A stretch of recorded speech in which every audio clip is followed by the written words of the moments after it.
Откуда в Украине казахские тубеты? Ну там меня вот просто собаки впечатлили. После этого начал ими увлекаться.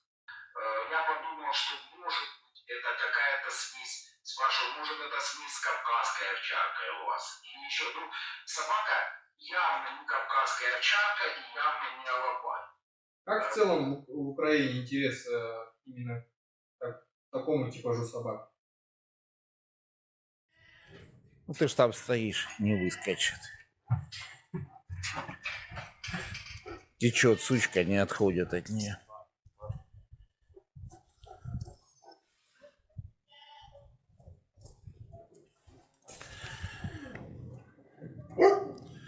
Кобель хороший, бархан типажный, но есть там небольшие проблемы с задними ногами.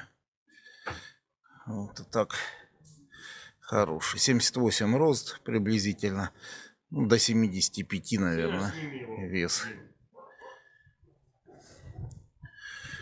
Вот сын. Тарлан, 2 года ему. Сын Бархана и Читы, дочки Желбарса. Инбридинг 3-3 на Бархана и Желбарса. Ну, на Карауза и Желбарса отца. Вот. Тоже крупный, в районе 80 рост, 75 вес. В принципе, костяк очень мощный у кобеля. Вот такой кобель у нас растет. Вот Сергей говорит, что даже 80 уже килограмм. А, взвешивал? 80, да? Ну, можно на забой уже. 80 кг. Но мы, в принципе, не на шашлыки выращиваем. Так он худой, смотри. Так что, Ты видишь, смотри, ребра. ну, такой мощный кобель. Ну, с задними ногами получше, чем у папы. Дмитрий, добрый день. Тогда сразу с места начнем, сходу, так сказать. Всех казахстанцев, скорее всего, будет интересовать вопрос, откуда в Украине казахские тубеты? Расскажите, пожалуйста. Ну, из Казахстана. Конечно, Это логично. из Казахстана. Ага. Приведенные от наш как бы совместный труд с Султаном Ибрагимовым. Вот, приобретали мы собак с ним и вместе. И потом он мне от этих собак давал щенков. Это какие года? Эти щенки выросли у меня уже вот возрастное поголовье определенное. Некоторые собаки уже рождены здесь, в Украине, в Харькове. Отлично. А вообще в целом, как давно вы занимаетесь, увлекаетесь породой? Вообще в целом собаками? Ну, в целом азиатским волкодавом я увлекаюсь с 91-го года, наверное. 91 года. Ну, это, можно сказать, у меня был товарищ из Таджикистана. В институте мы в одной комнате жили, в общежитии. Вот, и он пригласил меня на свадьбу брата в Таджикистан. Курган-Тюркская область, недалеко от Афганистана, на границе с Афганистаном. И вот у его брата, жены, отец, он был как бы, ну не то что чабанов, ну типа за фермой, что-то такое, вот какой-то небольшой начальник. И он увлекался собаками, волкодавами. И вот я увидел у этих собак. Ну, я собак с детства люблю просто, но именно вот азиатского волкодава первый раз увидел в Таджикистане. Видимо. Ну там меня вот просто собаки впечатлили. После этого начал ими увлекаться. Ездил в Таджикистане, смотрел собак, потом еще привозил оттуда 2 собак. Потом в Туркмению начал ездить. Вот отсюда поподробнее.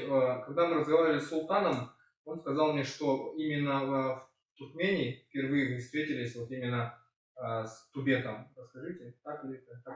С тубетом я впервые встретился, ну, если это можно так сказать, ну, в общем, с тубетом мы собак в морфотипе, в типаже вот таком, который мы именуем словом тубет. Вот. В таком фенотипе собаку я впервые увидел именно в Таджикистане. у одного там из чабанов Зганского района была собака, чебан был, ну, татара была Зганского района, она была на зимовке в Таргаре, и вот там я видел такого кобеля. Он очень сильно выделялся из общей массы собак. Очень грубый был, такой костистый, шерстистый, серого цвета, зонарно-серого такого цвета. Ну, и врезался очень сильно, впечатлил меня очень сильно. Я хотел его купить. Ну, когда Чебан такую сумму назвал, это был 92-й или 3-й год. Чебан назвал такую сумму, ну, как бы, мне тогда студенту не по карману было это. И родители даже сказали, даже не просил нас столько денег. Я не помню, ну, наверное, ну, дорого вообще, ну, как бы, ну, как вот сейчас там $5000, например, ну, хотя я взял там собаку просто ну, почти даром другую. Ну, неплохого кобеля, обычного кобеля. Ну вот там вот именно за этого кобеля почему-то он его ценит. Вот он говорит, вот этот у меня кобель, я спокоен с ним за свое хозяйство. Вот. Ну, хотя кобель был тяжелый, мощный, ну, сантиметров 75, может, ростом. Ну, и весил, как тот утверждал, 70 килограмм. Ну, возможно, и так, потому что очень, ну, впечатление производил такого шерстистого носорога какого-то, вот, какого-то живого.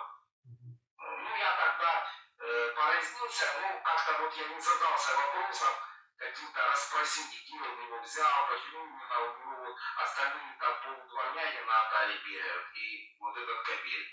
Да, вторую такую собаку я увидел в Туркмении, похожую. Ну, он был более короткошерстный, ну, тоже такого серого окраса был кобель, мощный, тяжелый, грубый, тоже выделялся из общего количества, ну, из такого среднестатистического поголовья, скажем так, в окрестностях. Вот такого кобеля в Маринской области я увидел в Туркмении второй раз. Третий раз я увидел подобную собаку в Якутии. Это Каракалпакия. Вот. В Якутии я увидел вообще, как я потом понял, скорее всего, вот именно тубета. И причем это была собака лет 8-10 где-то по возрасту. От 8 до 10. Вот. Сидела на цепи у людей. Понимаете, у нас вот в европейской части, в Туркмении, тогда были модные, как сказать, алабаи. Это, ну, такая белая, ну, черная, белая, ну, вы знаете, да, вот, приблизительно фенотип алабая, его ну, параметры, все. И у нас, естественно, было представление о босяцком волкодаве, вот как о хорошем алабае. И эта собака, ну, я ее мог просто взять даром, эту собаку, как в подарок. Мне предлагали ее. Но я ее как, ну, не оценил на тот момент. Я подумал, что может быть это какая-то смесь. Спрашиваю, может это смесь с кавказской овчаркой у вас? Или еще, ну, собака явно не кавказская овчарка и явно не алабай. Конечно, это 94-й, наверное, год был. И тогда ну, у меня закралась мысль, что, возможно, он мутизирован или еще что-то. Хотя они говорили, это мы привезли щенком с отгонов от наших родственников. Это, ну, там не знают других собак. Там вот такие, как этот, ну там похуже, получше. Ну, примерно, вот у них там вот такие собаки, там их там как бы какой-то конгломерат, какой-то поголовье вот таких собак. И ну, обиделись даже, что я сказал, что это может быть какая-то обидизация. Ну, Куси это именно казахи были, да? Извиняюсь. Что ж, я не знаю, вы знаете, что национальность не спрашивал хозяин. Это, ну, в Таджикистане это, я не думаю, что были, тот чувак был казахом. В Туркмении, Марийский район, там много казахов. В Марийском районе, там есть даже, мы были Кишлак, Равнина, такой есть, смотрели собак там как бы практически они казахи живут. Но такого кобеля я там не встречал. Этого кобеля я встретил, ну, недалеко, километров там 100 от этой равнины. Ну, вообще, казахи, Маринский район, там много живет. Восточная Туркмения, я так понял, там много живет казахского этноса, ну как, относительно других районов, не относительно трех лет. А в Каракалпакии, я не знаю, кто они были по национальности, ну, меня не беспокоит этот вопрос национальности хозяина. Ну, люди такие хорошие были. Я помню, и чаем напоили, и все, и даже сказали, если вам нужна эта собака, можете забрать. Ну, я, честно говоря, был собакой поражен этой. Но я понимал, что если я привезу сюда в 94 году в Украину, ну, в европейскую часть, например, такую собаку, ее просто не поймут. А после этого я случайно в интернете наткнулся на статьи Адиля Кожахметова. Это уже какой год, чтобы хронологию понимать? Это намного позже. Приблизительно это, наверное, 2000, может, 5, может, 7 его. Где-то вот там вот. Я наткнулся на статьи Адиля Кожахметова с фотографиями и все. И начал вспоминать, что вот именно вот таких собак, о которых он пишет, я видел вот именно вот таких собак. Вот они такие были, как вкрапления, единичные, общее такое вот обычное поголовье, разношерстное. Вот прям вот такие вот удивительные вкрапления, реликтовые такие. Вот. И через Алика Надханова я вышел на Адиля. В общем-то, познакомился с Адилем. Потом познакомился с Махамбетом в Таразе. Потом познакомился уже с Султаном. Ну, это в течение там 2-3 лет как бы произошло вот эти контакты. Вот. Ну, у меня товарищ, близкий собаковод, Сергей Ник, вот в Харькове тоже живет. И как бы я говорю, Сергей, вот есть такая тема, рассказал мне тоже, показал. Вот. Не хочешь, давай, может, вместе займемся как-то. Интересны ли тебе такие собаки? Вот. Ну, он тоже заинтересовался, и вот мы начали ими заниматься. Ну, просто как-то я потом понял, после общения с Адилем, ну, фотографии, все, что вот такие собаки, которых я видел в Каракалпакии, в Туркмении, в Таджикистане, что наибольшее их поголовье когда-то было сконцентрировано именно на территории Казахстана. Там у вас, я так понимаю, лет 50 назад, в общем-то, можно было довольно часто встретить вот таких собак. Ну, а в других республиках Средней Азии всегда такого фенотипа собаки были большой редкостью. Но на территории Казахстана они встречались чаще. Нельзя сказать, что там прям кишело все этими собаками. Я думаю, классный породный кабель, именно очень близкий к тубету или именно тубет, даже, мне так кажется, на территории Казахстана это была редкая собака. Подскажи. Но гораздо более частая, чем на территории других азиатских республик. Дмитрий, если в начало интервью вернемся, я спросил у вас, откуда вы все-таки в Украине казахский тубет, вы сказали, с Казахстана. Так вот, вы познакомились с Султаном, и после этого, наверное, завезли первых щенков, правильно? Какие это были щенки, из-под кого? Нет, первого щенка я завез от Махамбета Спадбекова из Тараза. Это был щенок от Арыстана и от Рады, дочки Бавлюка. Такая, какая называют ее у вас Старая Рада, по-моему, что такая черно-бурая цука с белыми подпалами. Вот, и Махамбетовский Арыстан. Вот, это был первый щенок завезенный, который, я могу сказать, что он не алабай, он не там Тахмардаса и таджики, не какая-то вот он именно, хотя он качество не очень был фенотипически, страшненький такой, ну большой, огромный такой кабель, но в плане породности не очень. Но он именно да, туда, именно ближе к Тубе там гораздо. Потом я я привез суку инвалидную на Кутабета, Мгм. на старого Кутабета, вот, из Ординского аборигенного кабеля. Мгм. Суку на него инвалидную я привез потом я привез кабеля от, значит, Султан нашел двух братьев аборигенных, где-то в районе, я так понял, Туркестана, где-то между Чимкентом и Туркестаном, значит, Караус и Жолбарс. Мгм. И вот я сына этого Карауза, Мархан его кличка, вот я потом привез его. По-моему, так вот, да, это третья собака была, которую я привез. Потом я привез, наверное, все-таки следующая была дочка Жолбаса. Мгм. Я еще привозил сына Баса. Мгм. Вот, он умер, заболел, умер. Сын Баса был еще. А от Баса и дочки Ясара, по-моему. Или дочки Арестана, вот, я не помню точно. Ну, не акцентированная там, потому Да. что собаки нет. Вот сына Баса я привез. Потом я привез дочку Жолбаса. Мгм.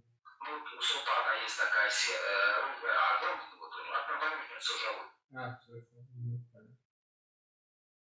А, И пошло-поехало. Да нет, я потом, по-моему, только одного от Орлана и Жавы я привез сучку. От Орлана. Оттуда. Мгм. Э, На данный момент сколько собак у вас? Ну, еще живу, вместе со щенками или как. Вот у нас родился, у нас же тоже рождались еще щенки. Вот есть кабель, он как бы нравится, ну, по фенотипически мне, и Акилу нравится Скиф кличка у него. Он родился от Бархана, этого Карауза сына, и суки вредные на Кутабека старого. Мгм. Вот кабель такой есть. Скиф у нас, ну, Бархан, раз, два, три, четыре, 5, 6, ну, наверное, 6 или, ну, 7 собак. Ну, 6-7 собак, ну, 7, наверное, так, 7 взрослых собак, которые имеют в своей генетике там кровь и какую-то часть долю крови тубет. Мгм. И которые фенотипически схожи Мгм. тубет. Ну, наиболее схожи, как мы считаем, Бархан и Скиф, наиболее, наверное, схожи. Есть сука интересная от Бархана и дочки Жолбаса. Это 3-3 на родителей вредная получается. Интересная сука, но она родилась в начале войны, ну, еще не родилась в начале войны, когда вот ей было 3 месяца где-то. Началась война, или 4, и она очень, конечно, недополучила, потому что в начале войны здесь сумасшедший дом был вообще, и ну, собак отдавали, расставляли, уезжали мы в другой город, когда тут сильные боевые действия шли в Харькове, бомбежки, обстрелы, вот, и она очень недополучила, и выросла она небольшая, но очень породная. Как в целом в Украине интерес именно к такому типажу собак? Интерес такой, ну, аккуратный, как к фантастическим животным таким. Ну, потому что они отличаются от общепринятых животных, алабая, и, ну, как бы смотрят, ну, как бы, нет же международного какого-то признания, или не то, что это более широкого признания вот этого морфотипа тубет, вот такого вот. И поэтому люди аккуратно как бы относятся.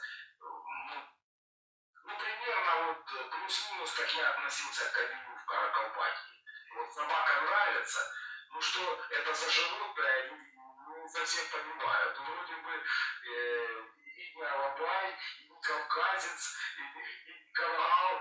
Вот, что это за зверь? Неизвестный громкий зверь, вот как чебурашка.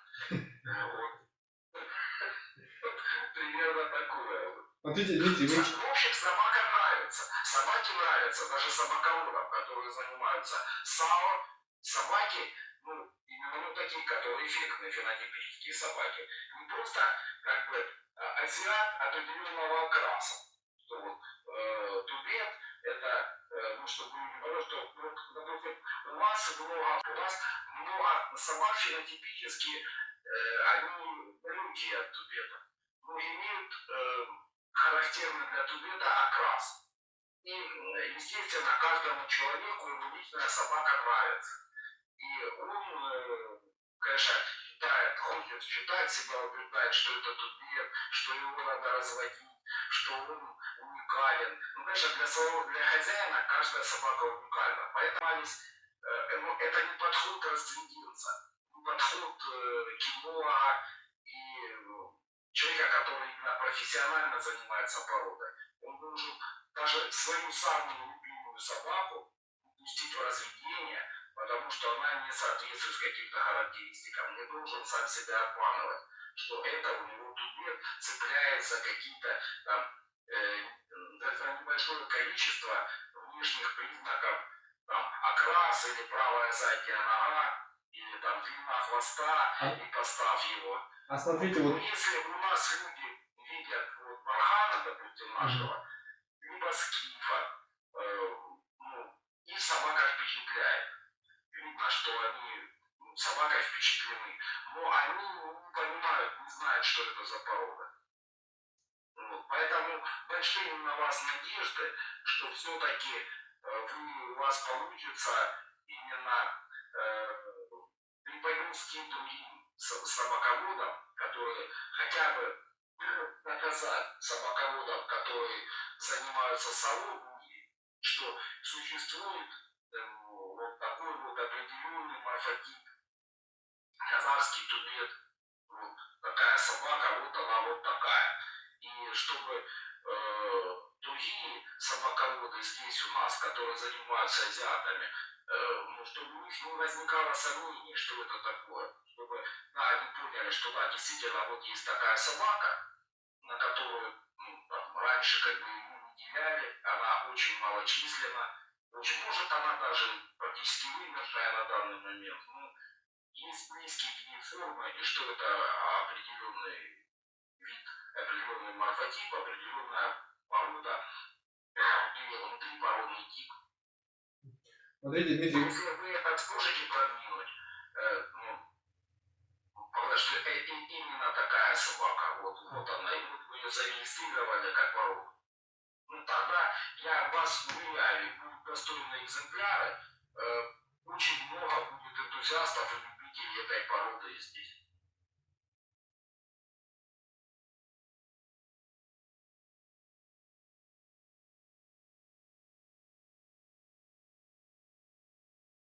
мнение, что вот да, вот, ну не совсем он тубетообразная собака, но в нем ведь есть кровь, в нем есть вот тот, и вдруг выстрелит. И по вашему мнению, если собака вот она явно не выделяется своими всеми параметрами, то ее дальше в разведение не стоит пускать. Вот здесь. Если вы сейчас сделаете стандарт и поголовье собак, назовете их тубет, но предоставите алабаев другого окраса, просто вам не зарегистрируют, вот просто посмеются, и, ну, может, в лицо посмеются, может, так, посочувствуют, от души посмеются. Голова тубета, голова САУ. Здесь на что как бы обратить нужно большое внимание. Что на трусость собаку обязательно нужно проверять в боях, так называемые тестовые испытания. Как вы к этому относитесь? Заметил, что он волков-то боится, а вот собак нет почему-то. И рвется с ними драться. И он его начал пускать на бои, и вот так у нас стал такой знаменитый легендарный чемпион. Он не проиграл